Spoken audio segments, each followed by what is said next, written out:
Elijah and his mom do everything together. They go to the park, ride their bikes, practice yoga, and Elijah's favorite, share popcorn during movie nights. Elijah loves being with his mom, and he knows his mom loves being with him. So when mom introduces him to her new friend Jason, Elijah is excited. That is, until Jason starts to pop up too often. Elijah thinks 2 is a better number than 3, and he feels the rumble of anger start to grow in his tummy. The anger grows bigger and bigger inside of him. Will it explode? How can he get all of his mom's time back? Julie Thompson's first book, Timeless Love, addresses a child's need for assurance during common situations of family and social change. Timeless Love is a love story, a tale in which a mother shows her son that her love for him is limitless.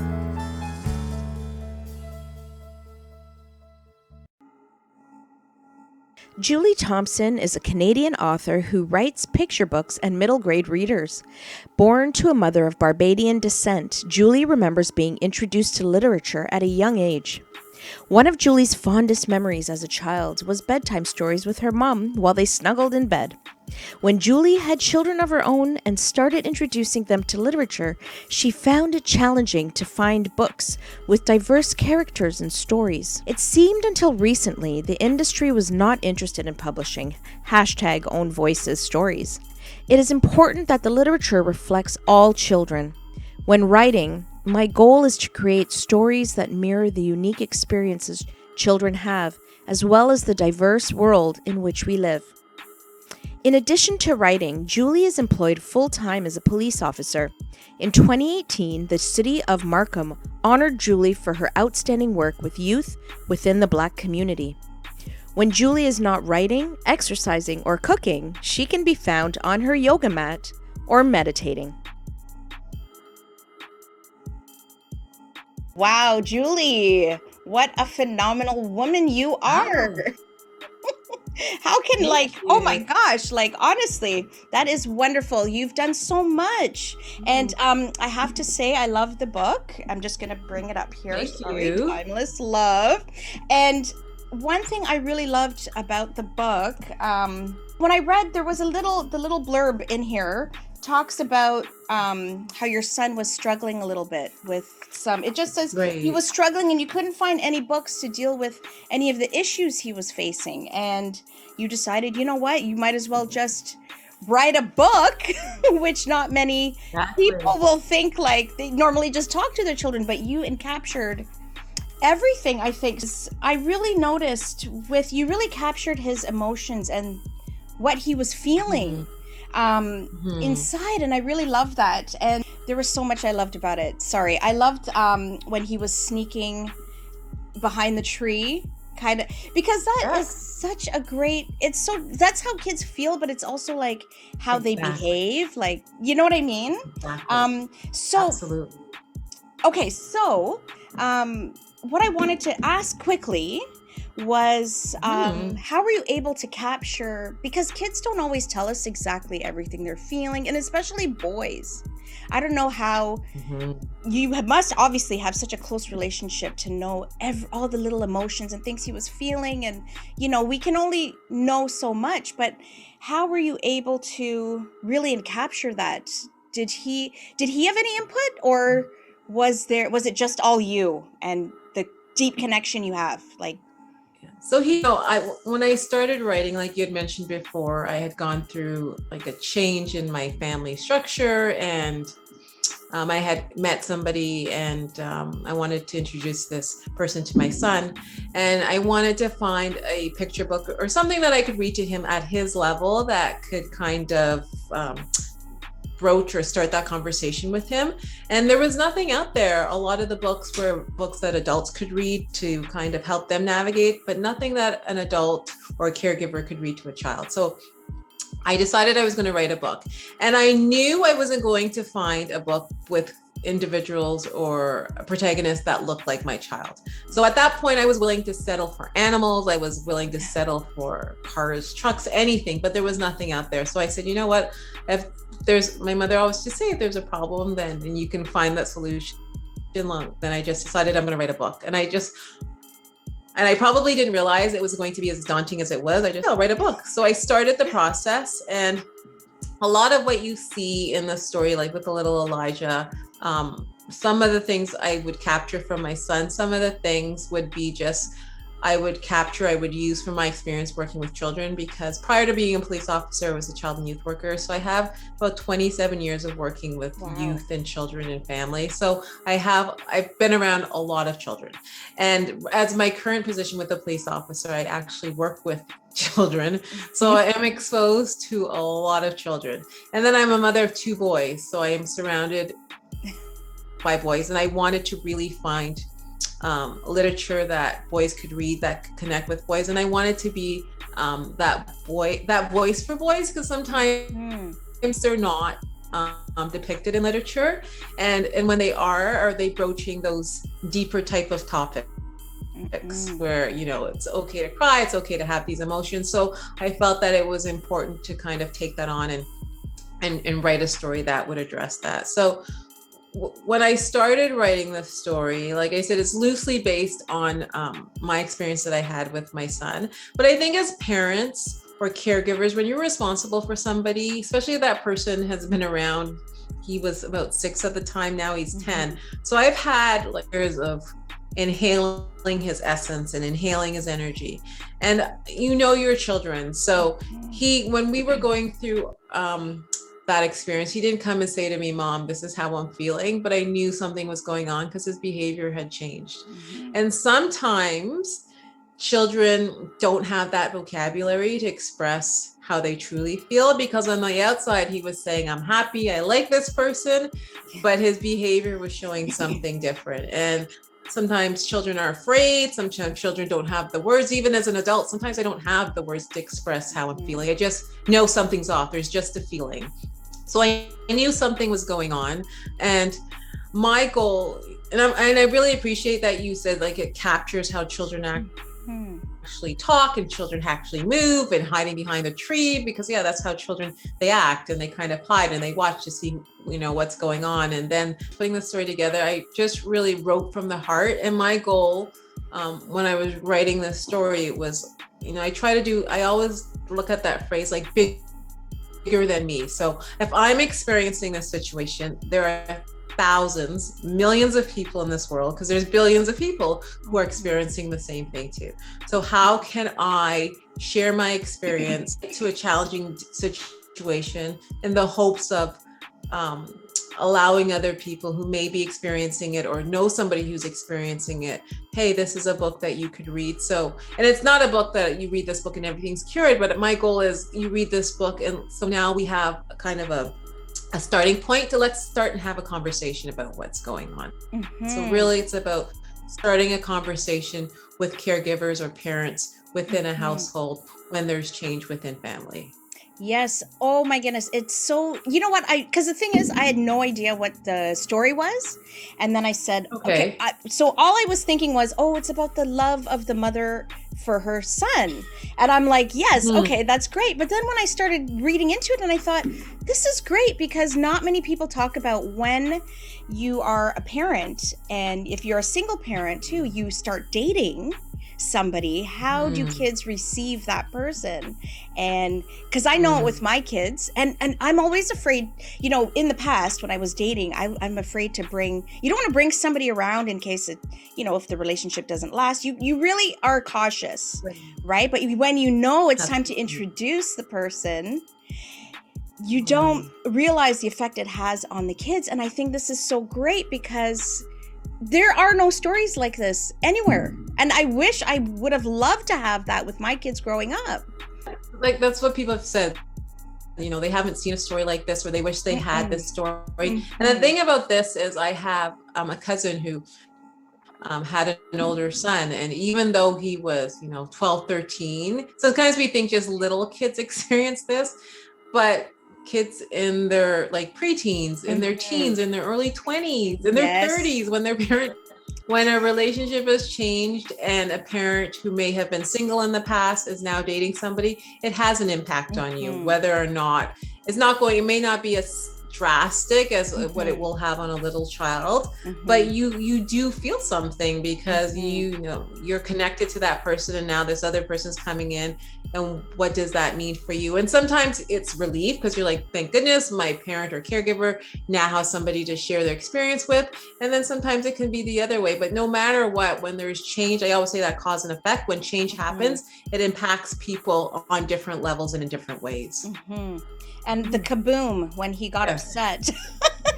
The kaboom, because it is a factor. You know, kids get jealous. Kids, they think the parents being taken away from them. So what about when you were a child? What were some books that you enjoyed reading? Was what inspired you? What was some of your influences? So when I was so I'm not going to say really my influences, but books my mom used to read to me. So I was born in the 70s, so there were no books with people that looked like me. My stories were not being told. So you kind of got what you got because that's all you knew. And so you were satisfied with that. So I remember reading a lot of Dr. Seuss books she would read to me. Then there was a book series called Little Golden Path, I believe. And it was, this book she used to read to me, The Little Red Caboose Always Came Last. And like, I love that book. Bernstein Bears, I think, or maybe it was Dr. Seuss and like One Bear, One Wheel. So, and then as a teenager, I used to read Judy Blume books. So I remember reading those in like grade 6, 7, 8. No, 5, 6, 7, 8. I used to read Judy Blume. And as I got older, more, I would say like self-help or spiritual types of books. But my house is surrounded by books. Whenever my son wants a book, I'm like, yeah, I'll buy you a book because I think it's so important, especially for young boys to read. And I don't care what he's reading, as long as he's reading. Yeah. So if it's a graphic novel, if it's a novel, whatever, comic strip, as long as he's engaged in reading, I'm for that. And now that there's a lot more diverse books out there, so there's books with characters that look like him, and he's even mindful of that when he'll read a book. He likes the Big Nate books, and he's very mindful of the characters. I think the author is Michael Pierce, and the characters that he puts in the book. So he does have a lot of a number of racialized characters in the book, and he will say to me, oh, his best friend's Black, or the teacher's Black, or that principal's Black. So he's aware of it. And I'll ask him, when you read that, how does that make you feel? And he says, it's good because I'm reading books with people or characters that look like me. So I think it's so important for kids. It is. And when I wrote Timeless Love, like there's a lot of aunties in it because there's a lot of aunties in our lives. And I think when it comes to Caribbean culture, you are raised, like it takes a village, African proverb, it takes a village to raise a child. So, you know, who are the people that kind of have surrounded me and assisted in raising my children, these aunties. And so they're depicted in the books, and aunties with all different shades, because that's the world that we live in. And that's what I want him to see. Yes, I noticed that. That was, and what I love too is you gave him a solution and a way too for parents. Oh, you know what I meant to ask you? How long did it take you to write? Okay. So, tell us about your journey writing the book. So it was like a stop and go. So I wrote, and then I put it down for probably 7 or 8 months. Oh, wow. And then I got back into it. And so from the time where I picked it up and I started again, and I said, I'm committed to completing that book, that was about a year. So altogether, I'm going to say close to 2 years. And it doesn't have to be this long. I self-published. So when you're self-publishing, the process is a lot shorter than when you're getting traditionally published, because there's a number of steps that you have to go through, and you're working with a publishing company, and you're doing a number of different edits. And then if they sign you, you know, your book's not getting released for 2 or 3 years from the date you sign. I didn't know. There's a process, like absolutely. Whereas when you're self-publishing, you decide when, where, how long. So it was, but once I committed, like I said, it was about a year, but it definitely doesn't have to be that long. I was really invested in finding characters, like I said, people in the book that resembled the world that we lived in. So I found an amazing artist. She's from Denmark, And she was really great to work with. And just in terms of, I want the character to look like this, or I need their hair texture like this. So she was fantastic. And I think like there's one thing I'm really proud about the book are the illustrations, because I think they're so beautiful, and they really breathe life into the story. Wow. Okay, I was going to ask you about the illustrator too, but okay, that is wow. So, you found her in Denmark? Like, how did that happen? Yes. So there's a lot I thought it was like a friend or something. You know what? I did try local. So if you're out there, don't get upset with me. I did try people within Toronto, but it just either I sent out notices and people didn't get back to me, or it just wasn't a match. And so I went on this, it's a platform where people who are artists, they can display their work. And her work was displayed and I really liked it. So I connected with somebody who actually lived in BC. She had illustrated one of her books. So I just connected with her and asked her how it was working with this individual. And she said it was fantastic. So I contacted her and we started working together. And she's been, she was wonderful to work with. Yeah, because she really, I was going to say, I love the illustrations. Like she really captured the emotion and just everything. Like, and they're so beautiful. It really, it's such a beautiful book. I just want to congratulate you on such a warm story. How did your kids react to the book? So my youngest son, he was really excited at the beginning, but then he was like, oh my goodness. Then he got older, because he was like 6 when I started. Then he was 8. And he's like, oh my goodness, I'm so embarrassed. But then he got over it. So I think he's proud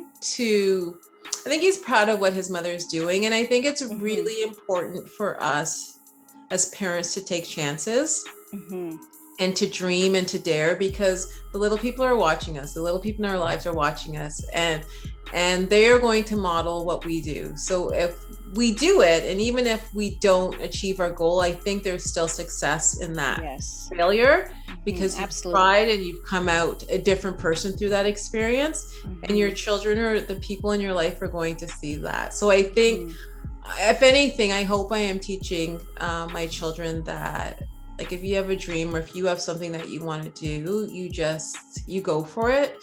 One of my favorite books is The Alchemist, and he has a saying in it, and he's like, when you want something, the whole universe or the whole world will conspire to make it happen.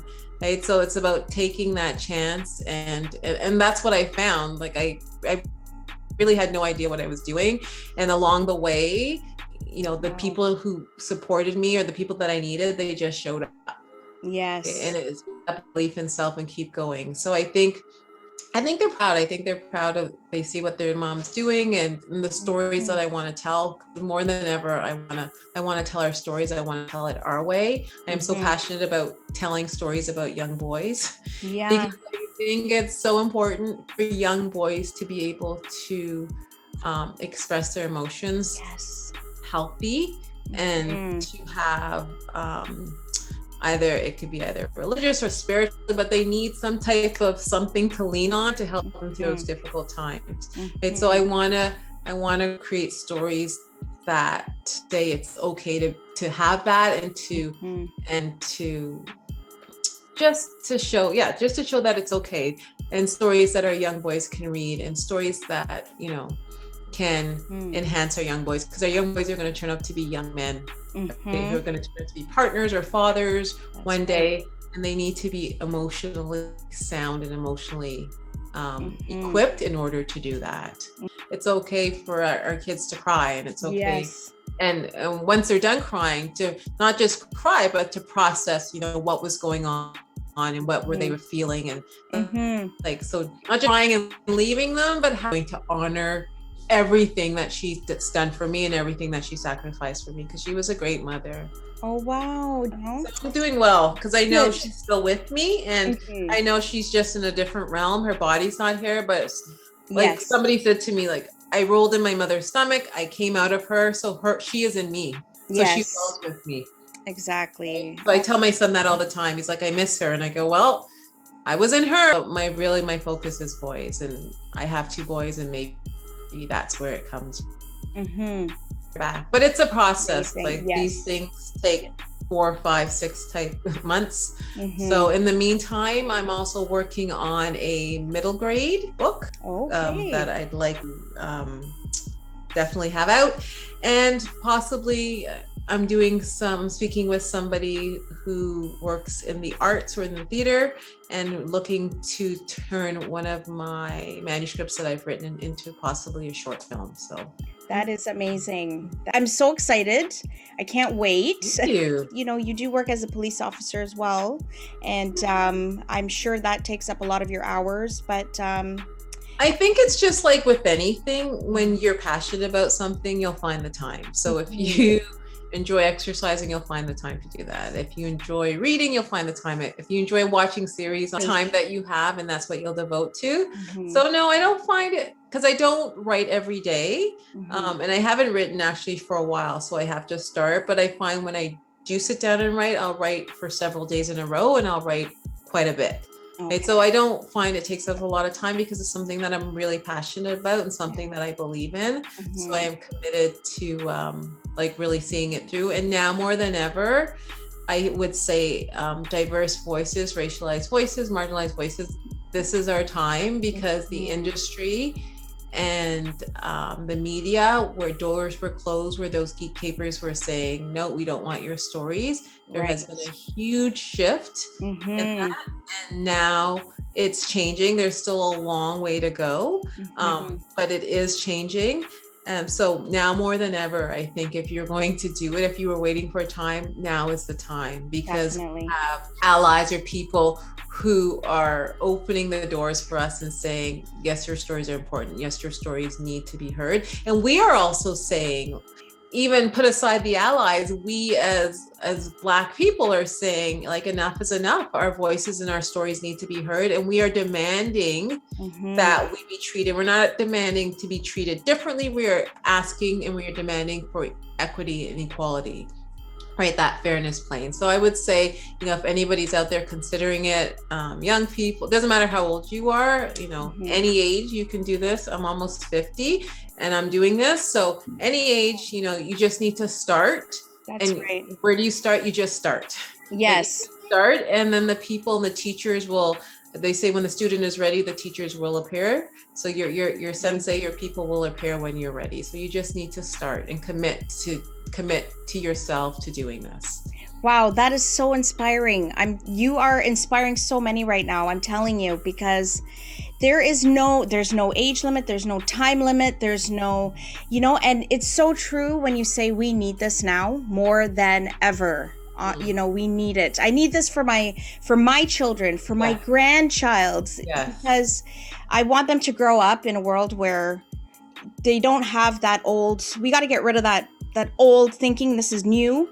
And, I try to, for my son as well, try to make sure that it's a safe space for him to open up to me, and that things are, even for my grandson, to express himself when he's upset, what is the reason behind it, and to be able to say that, and so I find, with the communities we have here and as friends, and when we have our friendships, like you said, the aunties and the kids need to know this. And I'm so happy that you captured it in this book. I'm so happy that we have this. This is a wonderful starting point for us and everyone. And I just appreciate you and everything. So what would you say now to your younger self? Like in your 20s, is there any advice you'd give yourself, or what would you say that would? Yeah, that's a great question. So I think it's probably a lot I would say, but the first thing I would probably say is just take a breath and breathe. Right? Yeah. Breathe. Yeah. And just recognize, like in that inhalation and in that exhalation, that you are everything that you are searching for, right? And the answers that you're seeking are within. You're okay. You're exactly where you're supposed to be. You will always be okay.